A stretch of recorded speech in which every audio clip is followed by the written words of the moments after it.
राशि दिलेक तिब्बत टीवी के हिंदी प्रसारण में स्वागत है।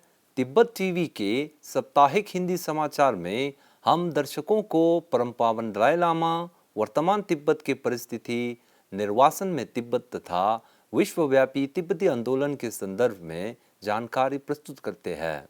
आपके साथ मैं हूं तेंजिन पेलजोर। आगे देखिए इस सप्ताह के प्रमुख समाचार। परम पावन दलाई लामा जी का पृथ्वी दिवस पर संदेश। परम पावन दलाई लामा जी ने थिक्से रिम्पुचे और पूर्व सांसद थुप्तेन सवांग को दर्शन दी। सिक्योंग पेम्पा त्सिरिंग और अध्यक्ष खेम्पो सोनम तेम्पेल ने कीर्ति रिम्पुचे के आत्मकथा पर पुस्तक का विमोचन। अध्यक्ष सोनम तेम्पेल और सिक्योंग पेम्पा त्सिरिंग ने तिब्बती शरणार्थी व्यापार संघ के गवर्निंग बॉडी बैठक को संबोधन।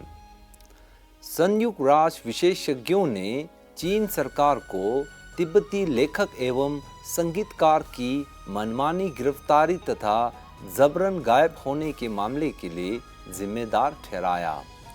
निर्वासित तिब्बती संसद के उपाध्यक्ष डोल्मा त्सिरिंग का तिब्बत कैलाश मुक्ति जन सम्मेलन को संबोधन। अब सुनिए समाचार विस्तार से।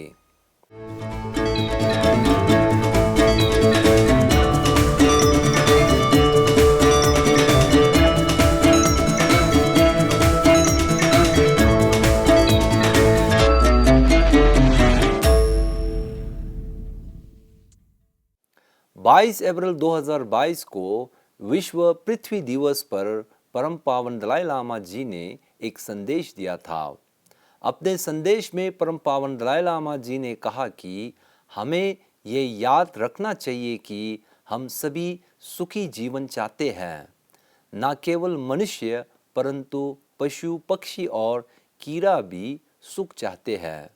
हम सभी को अपने सामूहिक अस्तित्व की चिंता करनी चाहिए। हम सभी इस दुनिया में एक दूसरे से जुड़ा हुआ है। जलवायु संकट जैसे चुनौतियां हम सभी को प्रभावित करते हैं। इस पर पूरे मानवता को ध्यान देने की आवश्यकता है। उन्होंने कहा कि हमें वैश्विक हित के प्रति प्राथमिकता देना चाहिए। इसी 18 अप्रैल 2022 को परम पावन दलाई लामा जी ने लद्दाख थिक्से मठ के थिक्से रिम्पुचे और पूर्व सांसद एवं लद्दाख बौद्ध संघ के अध्यक्ष थुप्तेन त्सेवांग को धर्मशाला स्थित अपने आवास में दर्शन दिया था। इस अवसर पर परम पावन दलाई लामा जी ने थिक्से रिम्पोचे के अनुरोध पर आगामी जुलाई और अगस्त महीने में लद्दाख यात्रा कर श्रद्धालुओं को प्रवचन देने की आश्वासन दिया था। यह यात्रा परम पावन दलाई लामा जी का कोरोना महामारी के बाद पहला सार्वजनिक रूप से दौरा रहेगी। परम पावन दलाई लामा जी का लद्दाख यात्रा पर पूर्व सांसद थुप्तेन सवांग ने कहा कि परम पावन दलाई लामा जी के इस यात्रा से लद्दाख में श्रद्धालुओं बहुत खुशी महसूस कर रहे हैं।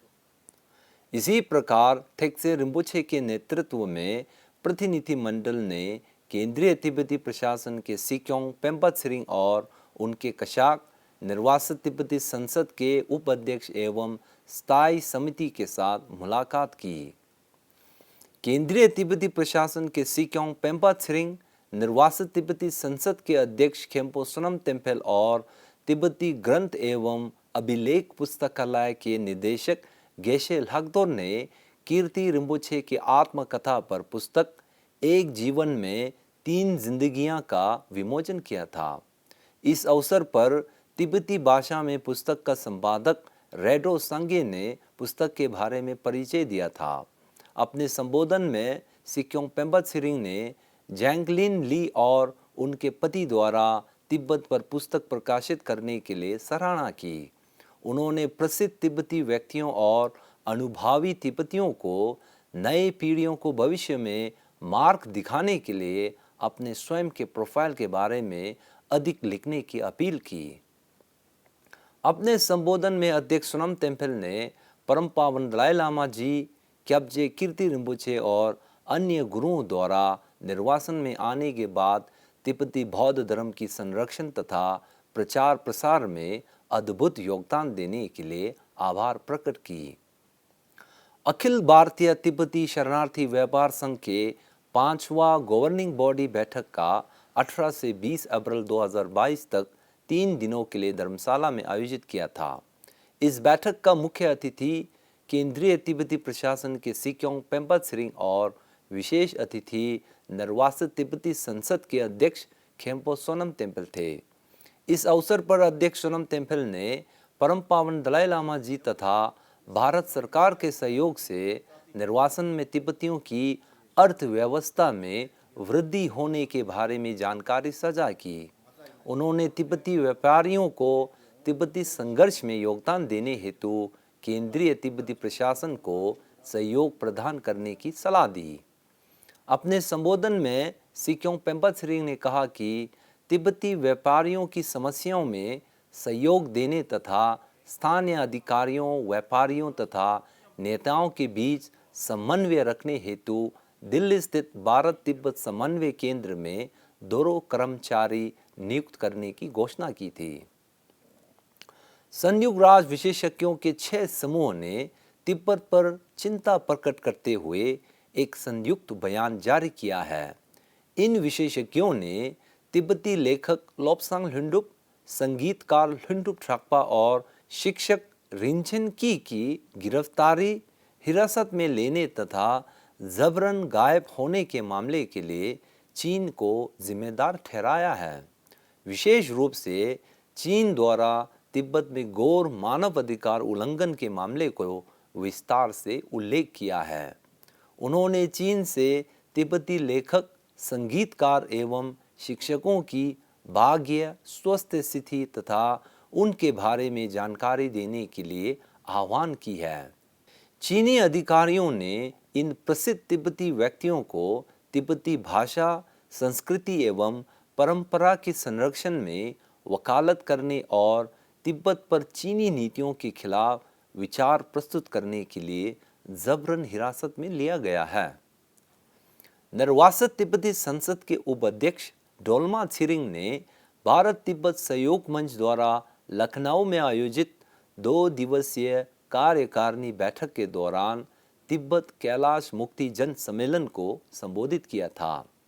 इस सम्मेलन में भारत तिब्बत सहयोग मंच के संस्थापक श्री इंद्रेश कुमार, कोर ग्रुप के राष्ट्रीय संयोजक श्री रिंचेन खांडो खिरमे, राष्ट्रीय महामंत्री पंकज गोयल तथा अन्य गणमान्य व्यक्तियों ने भाग लिया था।